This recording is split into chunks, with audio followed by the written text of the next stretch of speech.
When you pull up in a Mercedes, a Lexus, or a BMW you can't afford, people are like, oh, this person has a lot of money. When you pull up in some beater that's, 10 years old, people are rooting for you. They're like, oh, this guy's working hard. He's trying to do the best for his family. Everything is a lie. Everything is a lie. You can't.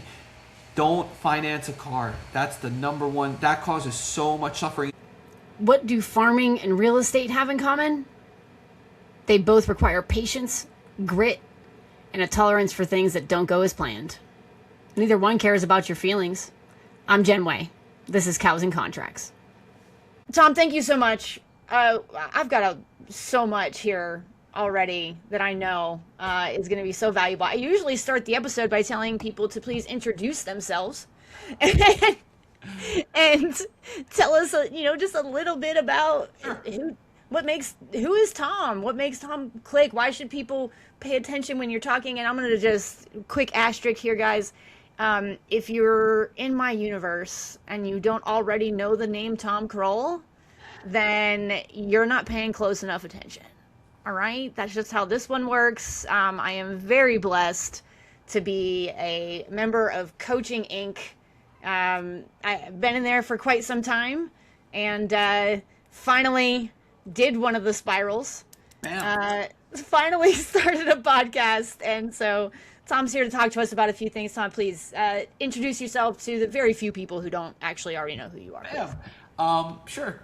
Thank you I'm honored to be on this show. Thanks, Jen. I appreciate you. It's an honor to be on this journey with you. My name is Tom Krol. I have the same story a lot of people have. I was broke and now I'm successful. That's it, right? And I think that I followed a lot of ancient principles.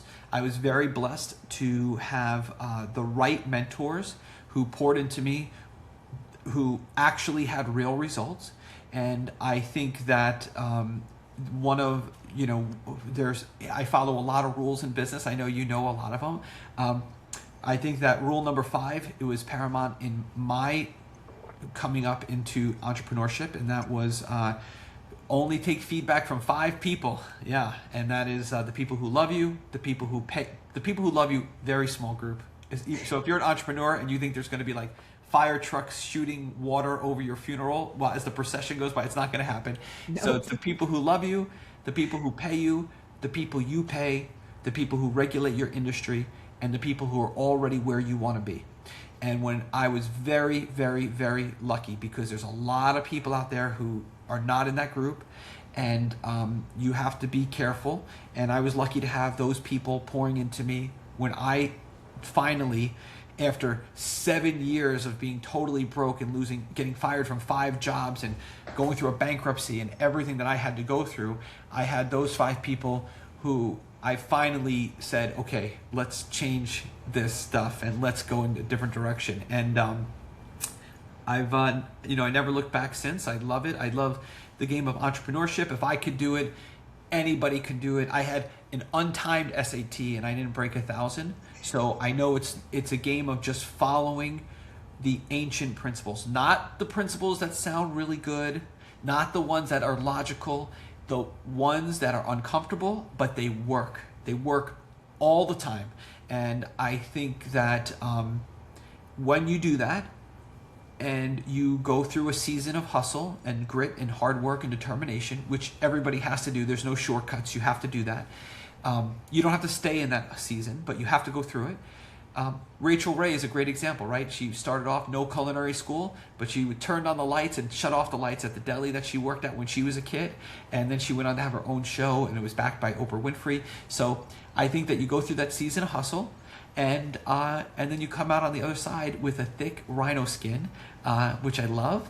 And it's a great adventure. And life is so short. A business is made to reduce your suffering by first reducing the suffering of other people. So if you understand that a business is there to serve the marketplace, not you, not what you love to do, not what you enjoy, not monetizing the things that you love to do, but monetizing, developing a product, using your talents to develop a product to solve one pain for one type of person with one product on one platform. And if you become, rule number 6, the best in the world at that, right? Become the best, not the big.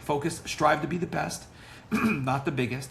If you do that, life is just a lot easier. And so yeah, it's been a great adventure. I started as a real estate investor, then I created a real estate coaching business. I exited I had an exit from the real estate business, then I had an exit from the real estate coaching business, and now I run the number one mastermind and course in the whole country for real estate coaches, and it's awesome. We have a lot of fun, all good people, all really big names, and a lot of humble experts, and it's a lot of fun.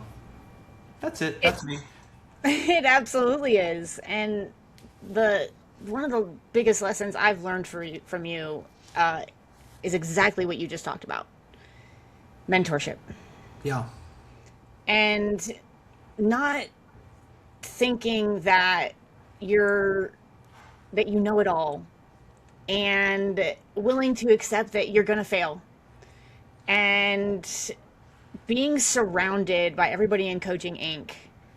is absolutely, for me, has been that security net. Jump, Jen. Right. Jump. You're going to fail. There's plenty of people around here that are absolutely interested in your success. Right. And being able to be just honest about that, to really, one of the things that I love about the meetings is sometimes you just go, I don't want to hear about your wins. What's going wrong? Like, right. You just, you're right into it. And I say that a lot in my own program. Guys, it's not all rainbows and pots of gold. There are really rough days too. And so absolutely investing into yourself by joining a program where you're surrounded by people like that. And like I said before, I'm very blessed to be a member of Coaching Inc. It's a great room to be in, guys. Little plug here for Coaching Inc. there. Great room to be in. But Tom, I'm going to segue right into we only have 2 questions here on Cows and Contracts. Okay. And this is a perfect opportunity to ask you question number 1. Let's do it. Throughout your entire career, what is something that you were absolutely sure you were right about, and then you found out you were dead wrong? Oh man, that's a good question. So much stuff, but I can tell you that the one overall shift for me was around money. So it wasn't so much around strategy or tactics or entrepreneurship. For me, it was the idea of money. And what I came to realize, the shift for me was, I think that in my experience, or I'll speak just from my own personal experience, so there's no judgment for anybody, but in my own experience, I feel like people who struggle financially, at least this was true for me, what they're trying to do is they're trying to hoard money. They're trying to hoard it. It's funny, it's the people who struggle with finances where they have too little or too much are both from the same seed, which is they're trying to hoard it, they're trying to hold it. And the thing that I learned about money from reading The Millionaire Next Door, The Richest Man in Babylon, one of the best books ever written, and my favorite book about money of all time, of course, is The Psychology of Money by Morgan Housel. That is the best book ever written, in my opinion, on this topic, is really understanding that it is not my money. I am only the temporary steward of money, and the better steward of money I am, the more I will be put in charge of. And the more that you can really experience that in your belly and understand it, that was the biggest shift for me. And I'll tell you specifically, I went to, at the time, this is many, many years ago now, I'm getting old. As a matter of fact, I have all these gray hairs on the side of my head, which is... we're both getting old, Tom. Yeah. Come on. We were just talking about the wrinkles, right? But I would say that I went to a Sean Terry conference. He's a coach in real estate, very awesome guy, military guy, and very smart. And at that conference, there was a book that 3 people recommended to me in a 48-hour, maybe 24-hour period, because it was like 2 in the evening and then 1 in the morning. And it was a book by Edwin Gaines. Where is that book? It's somewhere here. I always have it close by. And it was called The 4 Spiritual Laws of Prosperity. And the first one is about tithing. And I just made a decision. And I was, by the way, at that time, I was so broke. My brother, who was my mentor, had to pay for me to go. And I just made a decision right on the spot. I was like, that's it. I'm a tither. And that to me was great because, first of all, with tithing, I'm a Christian, and Malachi chapter 3 verse 8 talks about tithing, and if you're not tithing, you're stealing. And I know people have mixed emotions on that, and I lose a lot of followers. I don't ask them, by the way, never. Nobody tithes to me, right? But it talks about it, and I do believe in it, and I do lose some followers for it. But I'm 47 years old now. I don't care if I lose followers because I suggest tithing. It doesn't matter to me. But it works, and it also proves, to me, the word. But I would say to you that the biggest shift I made was around money, how to acquire it, how to manage it properly, being a good steward of it, being put in charge of more of it. And it's funny, the financial freedom, it's funny, it comes from, it's not necessarily a dollar amount. It's not financial freedom, like freedom from anything, whatever people struggle with, whatever the vice is just engaging with it properly, and or not at all, depending on what the particular problem is. But I think that it's freedom from it means you're not, it doesn't have power over you. And the better steward you are, the more you'll be put in charge of. That's the only thing I could say that was been the most profound shift. There were other shifts like around real estate, right? Everything I thought I knew about real estate, the only thing that stood the test of time was location, location, location. Every other piece of advice I ever had about real estate before I got into real estate was totally like totally wrong. And there are other things strategically like that, but money would be the big one for sure. That's not what I expected you to answer. Yeah, I unfortunately, as a sales expert, Yeah. I'm constantly thinking about what people will answer, right? Because everything I do is designed around asking the best questions. Right. But I can't help myself but be like, oh, he's going to answer something, he's going to say this or he's going to say that. But I thank you for talking about the most profound one. Yeah. Because oftentimes these are kind of very surface level. This is the thing I thought about, how to flip houses the right way. Yeah. But money is one of, I wish we could just go back to the barter system. I would rather trade all my milk for some labor or something. I would rather wait about 3 years. right. In this agentic age, we might be on that barter system. I just bought 5 acres. I'm building a food forest. I'm all in with the chickens and the bananas and the guava and the fig and yeah. I'm doing the same thing. So barter system, your wish might come true. Well, if so, then everything we've talked about in the last hour is going to make a lot more sense. Right. That's funny. Hey, side note, I've kind of made all the mistakes when it comes to homesteading and all of that, man. Let me know if you ever want to spend a few minutes talking about your plan. I can tell you what mistakes I made so you don't make them, because that's kind of the thing you've been doing for me for a couple of years. So, I will have questions. I'm going through it right now on the homestead front. I'm also looking at these influencers who have these big channels and are hitting big numbers like Epic Gardening, and I'm looking at what he's doing and I'm going, man, I'm in the wrong space. I got to be documenting all these adventures on the food forest, easy peasy lemon squeezy. So that's a whole other topic. But yeah, that's you absolutely need to start following Sleepy Fox Farms. Then that's us. Oh, I'm Sleepy Fox Farms. Yes, I'll text you too, man. Text it to me, okay. My husband runs that one, so when you see a bearded Marine and not me, you'll know who that is. Check out the Epic Gardening, because that one, I was watching him do a show on his how he got started, and he hit 70 million in really short amount of time. It was, and what he did, which I thought was interesting. My knee jerk or my path is always create a course. He went a different direction, which I liked, and which was build the audience and then become a reseller and importer. And he started with something called Birdie's Beds, which are these raised garden beds, and he would import them and then be the exclusive at that time reseller. He talks about it on his channel. I'm probably misquoting him a little bit, but seems like a really great guy, and he hit some really, really big numbers. I think I just heard that he broke 100 million recently, but I could be wrong. But he started a seed.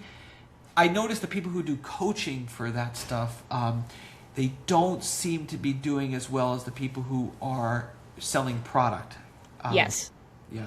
So That's exactly what my husband's trying to do. He's trying to grow the following so that he can get one of these sponsors. And sponsorship is good. Yeah. yeah, that's exactly the path that he's on with that whole. I'm over here coaching real estate investors on how to have better conversations, and he's down there slinging TikTok products. That's So I love it. There you go. we're we're both running our own businesses here, work from home. It's upstairs and downstairs. So, Beautiful. Tom, thank you for sharing that thing about money, because I think that unfortunately, money is that thing that causes a lot of problems in people's lives. I could be wrong, but last I checked, it was the number one reason for divorce, and it just to be able to let go of the pressure of it, just to look at it a different way, and then all of a sudden realize that that was the way you had to be so you could stop worrying about it. I do have a suggestion for your audience on it, which is if you really want something like, okay, that sounds great, but what do I do? Number one, read The Millionaire. Read The Psychology of Money and read The Richest Man in Babylon. And the best thing that you can do if you're an entrepreneur, especially, I wouldn't try to live on a budget. I don't think Dave Ramsey is our right guy for entrepreneurs, because it's very hard for entrepreneurs to live on a budget because they don't like being under the authority of someone else, like with which would be a budget. The number one thing to do is once a week on the calendar during the weekday, right? So like Thursdays for 40 minutes, you and your spouse meet. And what you're trying to do is you're just trying to make your finances 1% better per week. That's it. So whether it's, finding a better health insurance plan, finding a better car insurance plan, watching where is the money, where is it sitting, and how much is it earning? So let's just say you have $40,000 in a regular bank account in savings, earning exactly zero interest, just literally moving that money from there to an Apple savings account for 3.7% is a great move. That's thousands of dollars more. Like, it's simple things. Money management is made in the small little moves every day. So that's what, if your audience wants something tangible that they can implement right now, meet with your spouse once per week for 40 minutes. You can spend the first 5 minutes making your finances better and then take the 35 minutes to do whatever else you want to do. But that's what you do every month and every week. And that one little tiny intentional thing will make profound effects. And everyone in real estate is so obsessed with cash flow, cash flow, cash flow. Cash flow is like inhaling and net worth is like exhaling. You need both. If your net worth is going down every single month, that's the definition of going broke. So every month with your spouse, measure your net worth. Where is the money? Where is it sitting? What is it earning? How much index fund do we have?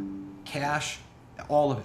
Where's our physical gold? Where is it sitting? Is it in have you bought any physical gold? Is it sitting in a gold depository in Switzerland? What are you doing with it?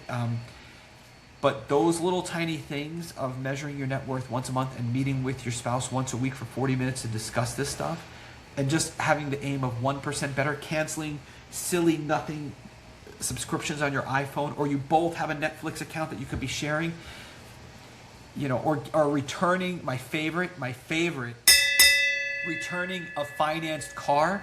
Please don't be financing a car. That's like, you want to talk about the number. This is what we see with people who are broke and people who are rich. Poor people save, rich people invest.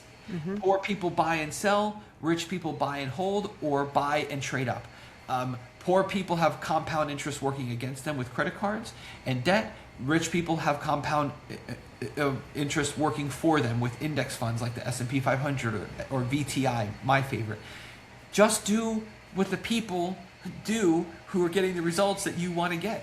But if you're financing a Tesla or a Ford F-250 or a, there's, and then everyone will say, well, yeah, but what if it's a write-off because it weighs a certain... No. Don't do anything fancy. Just don't finance a car. Please don't finance a car. That's my only ask. That's the only thing that people take from this is return the finance car. Here's your formula. How much do you spend on a car? Either $5,000 or 5% of your net worth every 5 years. That's it. You want a $100,000 car? That's got to be 5% of your overall net worth, and that's your car for 5 years at least. And if you could extend that out to 10 years, you get to retire and do all kinds of cool stuff with the people you want to do it with, when you want to do it with, as long as you want to do it. But if you finance a car, I don't know. I don't know about them either. I actually, I was about to ask you to give some advice on what people could literally do today. So thank you for getting ahead of my question. But Side note, I used to work at Medved in Castle Rock. It's a car dealership. Okay. And y'all, they're trapping you with those. That's what they're doing. The dealership makes so much more money off of you when they do that. That's the only reason it's even available to you. So if you just want to understand that it's literally just a money grab by the dealership to even offer that thing to you, that's a second reason for you to not do it as well. It's a lie because you can't afford it. So now you're lying to people and they're not going to root for you, because when you pull up in a Mercedes, a Lexus, or a BMW you can't afford, people are like, oh, this person has a lot of money. When you pull up in some beater that's 10 years old, people are rooting for you. They're like, oh, this guy's working hard. He's trying to do the best for his family. Everything is a lie. Everything is a lie. You can't. Don't finance a car. That's the number one. That causes so much suffering. And do you know this new thing they do? You could bring in your financed car and get a new car. New one. The old debt into the new debt. Could you imagine? They'll just roll it all together. Oh my goodness. So easy. So easy. We'll pay off your old loan. No big deal. I don't know what to say. And I know, I feel it because I used to do that kind of stupid stuff. And it's awful. It will cause so much suffering.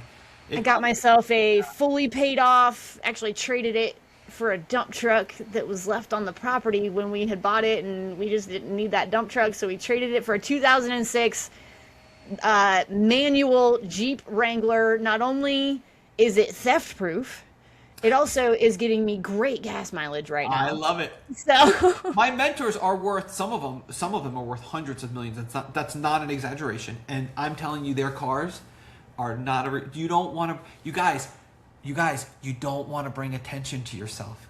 No. Don't go out and, so I'm telling you, you do not, there is no benefit. You do not finance a brand new car. If you become very wealthy and you want to buy an awesome car, buy it, right? But this is the one little thing that, if you have payments right now on some expensive whatever, Toyota, whatever, BMW, Mercedes, Lexus, Porsche, return it. Just return it. Just get rid of it. Don't suffer unnecessarily. There's enough suffering in life. You don't want to. That's right. Yeah, and then that car is still going to get a scratch. It's still going to break down, and plus all these people you're trying to impress, they don't even care. They don't even care. It doesn't even do anything for you. If you're single and you're driving an overpriced car, it sends the wrong message. Like literally, I can't think of any benefit upside other than the lack of impulse control that causes 30 seconds of feeling good driving off the lot and losing, $20,000 the minute you hit your exactly tire.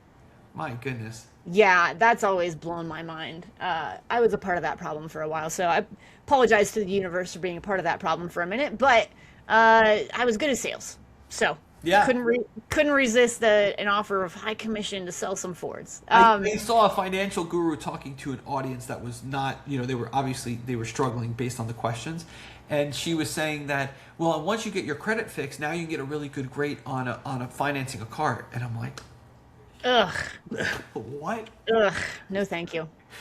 So, Tom, the second question on cows and contracts is, I want you to give my audience something they can literally do. So we're gonna give them two. You just gave them solid financial advice. Now, Tom, what is something, a consistent, repeatable action that they can all do to just improve who they are? Yeah. It's hard because I'm going to tell you something that no one's going to want to hear about habits. Um, the truth is, habits, first of all, habits are very difficult, and everybody likes, like, simple answers. They want, like, the Atomic Habits, or The Slight Edge is a great book about habits. And there's the habit, what do you call it, the one with the circle, the habit treadmill or something.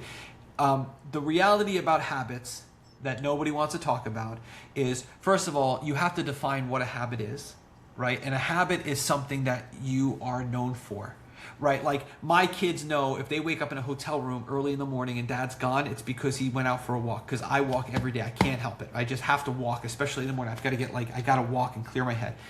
That's a habit. A habit that the way that before I can give you something that you can do every day to improve, you have to understand what a habit is. A habit is something, and this is the key, that if you don't do it, you miss it. That's the problem, is that most people think, like, oh, well, like, what's a habit for everybody? Brushing your teeth, right? So let's just say that you come to our next event in Nashville and you forget your toothbrush. Let me tell you something I know about Jen, guys. This is what I'm going to tell you. She is going to be thinking about that stupid toothbrush until she finds a toothbrush, or she gets a t-shirt and she puts toothpaste and she manually brushes her teeth. She's brushing her teeth 100% no matter what, right? That is a habit, right? It's something that if I miss it, if I don't do it, I miss it. I can't skip it. I've got to do it. It's what I'm known for. I know that my wife and my kids know that when we get to a hotel, I am, in the morning when I wake up, I'm brushing my teeth, or before I go to bed, right? That's a habit. The problem is, how do you create that? Well, it's problematic because sometimes people think if they get a good result from doing an action, that it becomes habitual. Like, for instance, I know people who were very overweight. They lost weight, right? They felt great, and then they got really overweight again. Why? Because it wasn't really a habit. Because going to the gym, missing the gym, wasn't like a big deal, like it was not brushing your teeth. The problem is we don't really know what causes something to stick other than willpower and discipline, but that's a very small tank of gas. And so what I would suggest with improving something and picking the one thing is, if there's one thing that you could do, is you can read 8 pages per day of books that your mentors recommend. That is the most powerful thing. It's a very easy habit to start. What I would suggest that you do is read first thing in the morning, just as your eyes are adjusting to daylight. Have a book and read your 8 pages every day. Because if you wait till the end of the day, you're going to be tired and you might miss it. So read in the morning, and only read the books that your mentors recommend. Don't pick your own books for your first 100 books. And with 8 pages per day, by the way, you'll go through a lot of books. It doesn't sound like a lot, but you actually will. Only read the books that your mentors recommend. And if you can read street signs, or if you can read a post on Facebook, you can read a book. Don't believe your teachers when you were a kid that you're an audio learner or a visual learner. No. If you can read street signs, you can read a book. 8 pages is nothing. Once you're 7 or 8 weeks into this, it'll be nothing to read 8 pages because you're doing it every day. Reading is the most powerful habit that will literally, physically change the neurons connections in your brain. Your brain will actually change when you read. And it's so powerful that throughout history, in some cultures, they actually withheld reading as a skill from certain people to keep them down. So people know reading is very powerful, and it gives you such an edge. People will say, well, reading plus implementing. Yeah. Let me just tell you this. Don't worry about any of that. Just read your 8 pages, and if you don't change anything else, I can promise you a better outcome in a year. If you read 8 pages a day without skipping every single day for a year, watch where you are, document where you are today and where you are in a year, and because no one's reading, guys, they're all scrolling, and they're like brain dead scrolling all day. Y'all, this is one of the things that the first time I heard Tom say it, I was like, I don't need to do that one. Right. This is one of the ones. So if you're watching us on video, you've seen me lift this cup a couple of times. I am so a Taurus. Oh, so a Taurus, so stubborn. I agree with that. Sometimes it takes like a few phone calls, but that's okay. That's I okay. know who I am, man. It's all right. That's good. That's good. I'm very self-aware. All That's right. funny. So, um, I absolutely embrace this recently. If you are watching right now and you are wondering, what book should I start reading today? Let's just go ahead. Start with this one. Buy Back Your Time. Oh man, Andrew Becker. What a Andrew Becker, is it that? I thought that was Dan Martell. No, it is Dan Martell, but Andrew Oh. Becker was he literally mailed this to me. Oh, I was gonna say. Yeah, he mailed it to me after we did. I was a guest on his podcast. I love Andrew Becker. I love this guy so much. He has really changed so much for me by being like, Jen, I'm sending you a book. Start reading it. And I'm reading it because I'm finally listening to Tom, right? 8 pages a day. Hey, Yeah. guess what, guys? Sometimes I get to like 20 pages and I'm like, oh, where'd the time go? By the way, Yep. The Girl Who Resisted It. And when Tom says don't worry about the implementation, it's because it's automatic. It's going to happen. You don't have to worry about it because if you just read the pages, you're going to do the things. I'm watching it happen in my own life. I resisted it. I was wrong. Tom was right. Guys, 8 pages a day. I love it. That's a solid one for sure. Just start reading. And I'm going to play this on a loop right outside my son's door as often as I possibly can. So now Tom's voice is the one he can hear about reading books.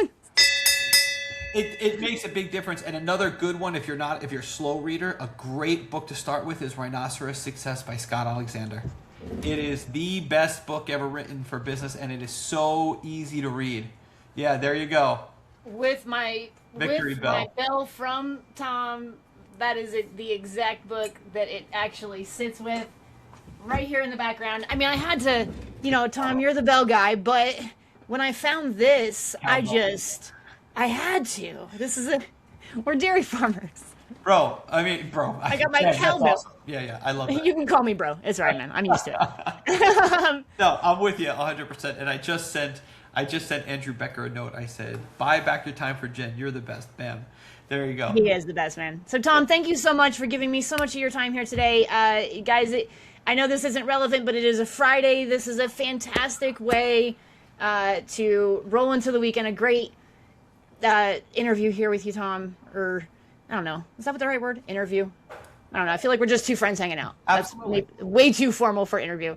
So, guys, Tom, anything else you want to add to the audience? Y'all, I'll put in the show notes all of the information that you need. I'll make sure to put the names of the books that Tom just said out loud so that you all can look them up and start reading today. All of the advice that he gave, absolutely, we'll make sure it's in the show notes here. But, Tom, any last words before we bid adieu? Yeah, the first rule of the 88 rules that I follow is revenue in first position, which is how you put people in first position as an entrepreneur, to be clear. So whatever you're doing, designing a logo, picking out brand colors, ordering a conference table, looking for office space, trying to find the right domain name, garbage, garbage, garbage. Create revenue today. That is your job as an entrepreneur. When your workday starts, go find or create or generate revenue and then do the rest of the fulfillment. But your job is to produce revenue, not to plan to produce it. Produce it. It does not take money to make money. You can sell it before you build it. You can do whether it's real estate or doorknobs or victory bells or coaching, it doesn't matter. You know what generates revenue. It's all the awkward conversation. It's the hard stuff. Stop listening to this podcast if it's work hours.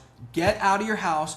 Go meet people and go generate revenue right now today. That's your job.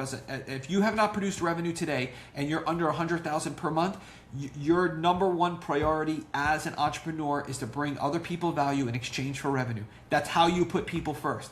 So revenue, revenue, revenue in first position until it's like beaten into your head because nothing else matters in entrepreneurship. If you ain't making money, you're going to create a lot of suffering. So go create revenue right now. Turn off this podcast and come back to it.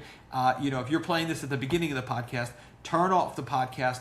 go create revenue, and then have the luxury of getting education on a podcast like Jen's. But that is the number one rule of the 88 rules, and that's the number one differential is prioritization of revenue versus prioritization of all the comfortable stuff that feels better than asking someone for a credit card or to sign a contract or whatever. And if you're in my community, you know that this is a sales group. Of course, revenue is in first position around here, y'all, right? Tom's absolutely right.